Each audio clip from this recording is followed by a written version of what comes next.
Shalom, selamat pagi saudaraku yang dikasihi oleh Tuhan Yesus Kristus. Kita jumpa lagi di dalam kasih Tuhan Yesus Kristus.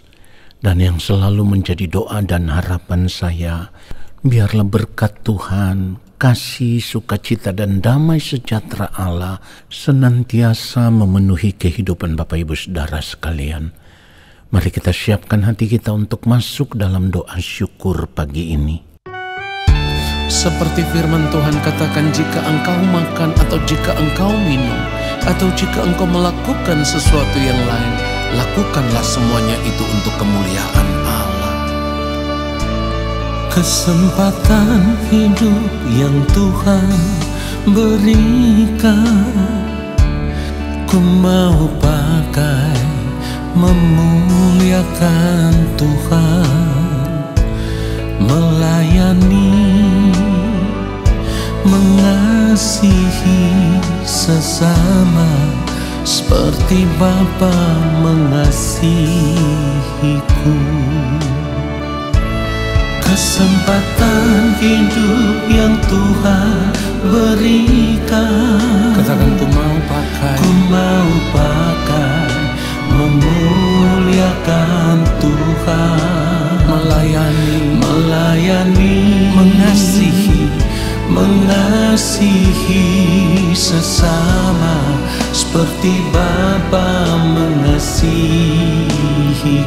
Di sisa umur hidupku, selama ku masih kuat, apapun yang ku mau menyenangkanmu. Ku mau menyenangkanmu. Menjadi roti terpecah, menjadi anggur tercurah, menjadi berkat bagi sesama. Ketika kita percaya bahwa hidup kita telah dibeli dengan harga yang lunas dibayar, maka kita mau serahkan seluruh hidup kita dan mempergunakan tubuh kita untuk kemuliaan Allah. Katakan, kesempatan hidup.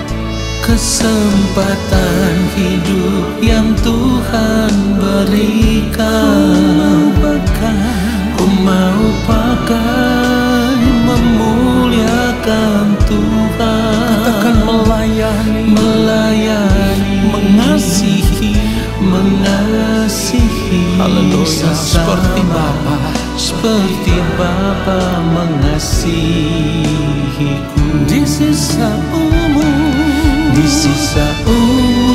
hidupku, selama ku masih kuat, apapun yang ku perbuat, ku mau menyenangkanmu, menjadi roti terpecah, menjadi anggur tercurah, menjadi berkat bagi sesama. Kita mau katakan sekali lagi, di sisa umur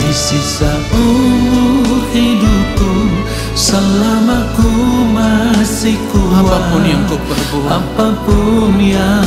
katakan, ku mau menyenangkanmu, menjadi roti terpecah, menjadi anggur tercurah, menjadi berkat bagi sesama, menjadi berkat bagi sesama, menjadi berkat bagi sesama. Biarlah segala hormat dan kemuliaan hanya bagi Tuhan saja. Haleluya.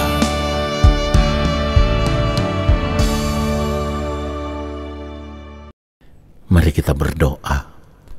Allah Bapa yang Maha Kudus, Allah yang Maha Agung, Allah yang Maha Mulia, kembali saat ini kami ada di hadapan-Mu ya Allah. Kami mau duduk diam di kaki-Mu ya Tuhan, duduk diam di dalam hadirat-Mu, dan kami mau menanti-nantikan Engkau berbicara bagi kami, menyampaikan isi hati-Mu kepada kami lewat setiap kebenaran firman yang akan kami dengar. Allah Roh Kudus, urapilah kami, berikanlah kepada kami hikmat untuk dapat mengerti akan kebenaran firman Tuhan ini seperti yang Bapa kehendaki. Lalu kami mau berjuang di sepanjang hari hidup kami untuk hidup melakukan apa yang menjadi kehendak-Mu ya Allah. Urapilah hamba-Mu untuk menyampaikan akan kebenaran firman-Mu ya Bapa, supaya firman yang kami terima saat ini, itulah yang memberkati hidup kami. Ampuni kami, sucikan dan kuduskanlah kehidupan kami ya Bapa dari semua ketidaktepatan hidup yang kami lakukan, supaya saat ini kami ada dalam keadaan berkenan di hadapan Bapa. Di dalam nama Tuhan Yesus Kristus kami berdoa. Amin. Saudara yang dikasihi oleh Tuhan Yesus Kristus, ketika kita mengerti bahwa di dalam Tuhan kita telah menerima kasih karunia Allah, dan itu artinya kita juga menjadi milik Allah sepenuhnya, berarti kita harus tetap hidup dalam kesetiaan penuh, di dalam standar kehidupan yang normal, seperti yang Allah Bapa di sorga kehendaki. Jadi kita harus tetap setia. Setia hidup di dalam keadaan yang Bapa di sorga kehendaki. Keadaan normal sebagai orang percaya itu kan standar hidupnya, standar hidup Tuhan Yesus. Yang menjadi persoalannya adalah kita masih hidup di dunia ini. Di sini kita harus menyadari bahwa kuasa kegelapan yang ada di dalam dunia ini akan selalu berusaha untuk menarik anak-anak Tuhan, orang percaya ya, atau orang Kristen, supaya hidup di dalam standar kehidupan yang normal seperti anak-anak dunia. Nah, ini bahayanya saudaraku. Kita harus menyadari akan hal ini, sebab jika tidak maka kita akan terperangkap di dalam cara hidup dunia. Kalau kita melihat kebenaran firman Tuhan 2 Korintus pasal yang ke-11 ayat yang ke-3, firman Tuhan katakan, "Tetapi aku takut kalau-kalau pikiran kamu disesatkan dari kesetiaan kamu yang sejati kepada Kristus, sama seperti Hawa diperdayakan oleh ular itu dengan kelicikannya." Saudara, jadi kalau kita tahu kita ada di dalam Kristus, maka kita harus tetap setia, hidup dengan cara hidup sama seperti Kristus. Kalau kita berubah setia, maka cara hidup kita akan menjadi sama dengan cara hidup dunia ini.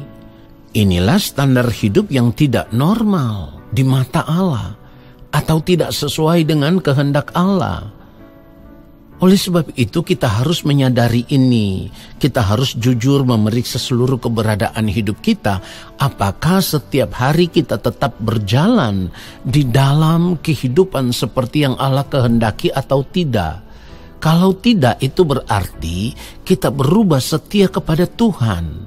Jadi standar kehidupan kita sebagai orang percaya yang normal itu harus melihat kepada kehidupan yang mulia Tuhan Yesus Kristus di dalam kesetiaannya, di dalam ketaatannya, melakukan kehendak Allah Bapa di sorga. Dan tidak ada yang lain yang dilakukan selain taat hanya untuk melakukan kehendak Allah Bapa di sorga.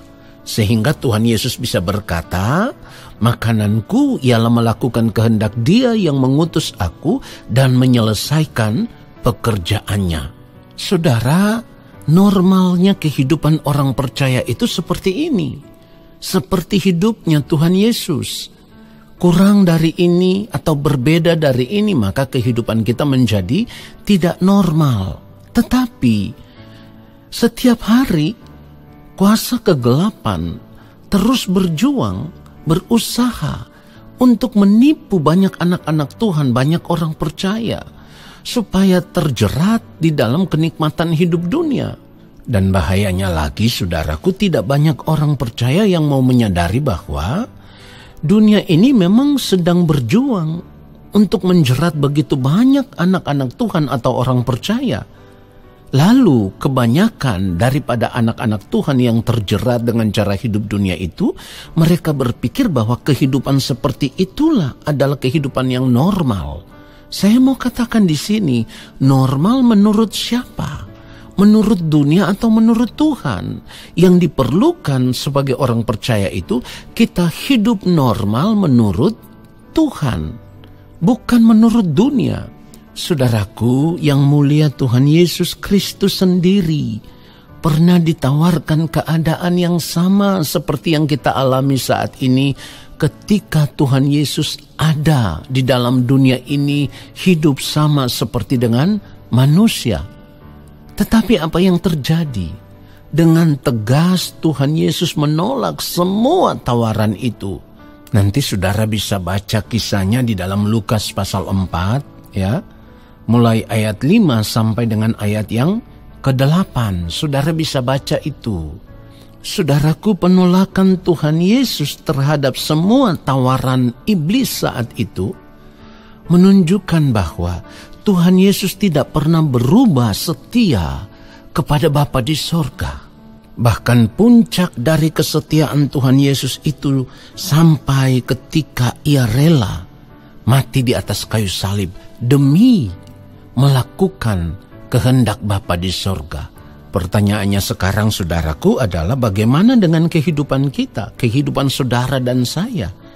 Adakah selama ini kita tetap setia kepada Tuhan atau tanpa kita sadari kita sudah mulai berubah setia? Ya, itulah kenapa firman Tuhan katakan tadi, aku takut kalau pikiran kamu disesatkan dari kesetiaan kamu yang sejati kepada Kristus. Saudara, kalau kita berkata kita ini adalah anak-anak Allah, maka kita juga harus tetap pada standar kehidupan anak-anak Allah. Dan standarnya itu adalah kehidupan yang mulia Tuhan Yesus Kristus. Jadi kalau firman Tuhan katakan, aku takut kalau pikiran kamu disesatkan. Di sini kita baru bisa mengerti mengapa sebagai orang percaya kita dituntut untuk mengenakan pikiran dan perasaan Kristus di dalam kehidupan kita. Sebab jika tidak, maka akan begitu mudah pikiran kita disesatkan. Itulah kenapa kalau kita melihat Filipi pasal yang kedua ayat yang kelima, firman Tuhan katakan, hendaklah kamu dalam hidupmu bersama menaruh pikiran dan perasaan yang terdapat juga dalam Kristus Yesus. Di sini kita dituntut untuk hidup mengenakan pikiran dan perasaan Kristus. Sebab hanya orang yang hidup mengenakan pikiran dan perasaan Kristus yang akan selalu hidup seturut dengan kehendak Allah Bapa di sorga. Jika tidak, maka kita akan tergoda dengan tawaran-tawaran dunia ini setiap saat. Pikiran kita akan mulai berubah, saudaraku. Kita harus mengerti bahwa sepanjang sejarah kehidupan ini, kuasa kegelapan tidak pernah berhenti berusaha untuk menyeret sebanyak mungkin orang Kristen atau orang percaya atau anak-anak Tuhan supaya terjerumus di dalam cara hidup dunia yang menyesatkan. Dan ternyata banyak orang terjerumus di situ. Itulah sebabnya kalau kita melihat di dalam 2 Korintus pasal yang ke-6 ayat 17 dan ayat 18, firman Tuhan katakan begini, sebab itu keluarlah kamu dari antara mereka dan pisahkanlah dirimu dari mereka, firman Tuhan, dan janganlah menjamah apa yang najis, maka aku akan menerima kamu dan aku akan menjadi bapamu dan kamu akan menjadi anak-anakku laki-laki dan anak-anakku perempuan. Demikianlah firman yang maha kuasa. Saudara perhatikan itu. Kalau kita tidak mau melepaskan diri dari dunia ini, pikiran kita akan selalu dicemari oleh cara hidup dunia. Dengan demikian maka dapat dipastikan kita tidak akan mungkin layak menjadi anak-anak Allah. Yang Tuhan mau kita keluar, tinggalkan semua cara hidup kita yang lama. Mungkin bagi orang-orang dunia, kehidupan seperti itu rasanya normal-normal saja, saudaraku. Tetapi bagi orang percaya tidak seperti itu. Orang percaya sudah tidak boleh terikat lagi dengan semua cara hidup dunia itu. Gerak pikiran orang percaya itu harus terus selaras dengan pikiran dan perasaan yang mulia Tuhan Yesus Kristus. Barulah pikiran dan perasaan kita juga sama dengan pikiran Allah Bapa di sorga. Jikalau kita memiliki pikiran perasaan yang sama dengan Kristus atau sama dengan Allah Bapa di sorga, maka ketertarikan kita terhadap dunia ini akan semakin pudar, bahkan lenyap semuanya. Walaupun setiap hari, saudaraku, kita masih tetap ada di dunia ini. Kita masih hidup di dunia ini, kita masih menghadapi tawaran-tawaran dunia dengan segala kesenangannya, tetapi itu sudah bukan menjadi sesuatu yang menarik bagi kita.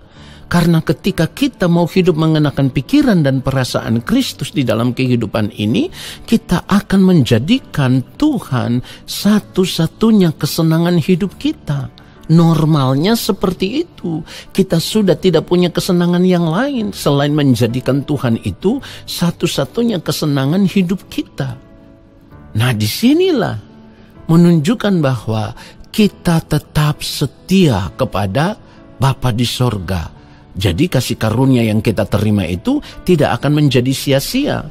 Dengan hidup seturut kehendak Allah, berarti kita sedang mengerjakan keselamatan itu dengan takut dan gentar.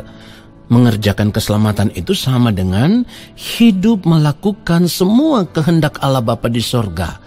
Itulah standar hidup yang ditunjukkan oleh yang mulia Tuhan Yesus Kristus, dan kita harus memiliki standar hidup yang demikian. Tidak ada yang lain. Kesenangan kita itu cuma satu, hidup menyukakan menyenangkan hati Allah Bapa di sorga. Kiranya kebenaran firman Tuhan ini menyadarkan kita, lalu kita tidak akan gampang untuk berubah setia terhadap Tuhan, tetapi kita mau tetap hidup di dalam kesetiaan penuh, hidup hanya untuk melakukan kehendak Bapa di sorga. Tuhan Yesus memberkati kita semua. Amin. Saudara, mari kita arahkan hati kita di hadapan Allah Bapa di sorga. Kita mengangkat tangan di hadapan Bapa, dan kiranya Bapa berkenan menurunkan tangannya dan memberkati kita semua. Segala berkat kasih karunia daripada Allah Bapa di sorga, rahmat cinta kasih yang berlimpah-limpah dari Gembala Agung Tuhan Yesus Kristus, di dalam persekutuan yang manis dengan Roh Allah yang kudus, kiranya turun atas kehidupan kita semua, menyertai langkah hidup kita semua, dan memberkati kehidupan kita semua, sekarang dan sampai selama-lamanya. Amin. Saudaraku, terima kasih sudah mengikuti doa syukur pagi ini. Sampai jumpa dalam doa syukur pagi besok hari. Shalom.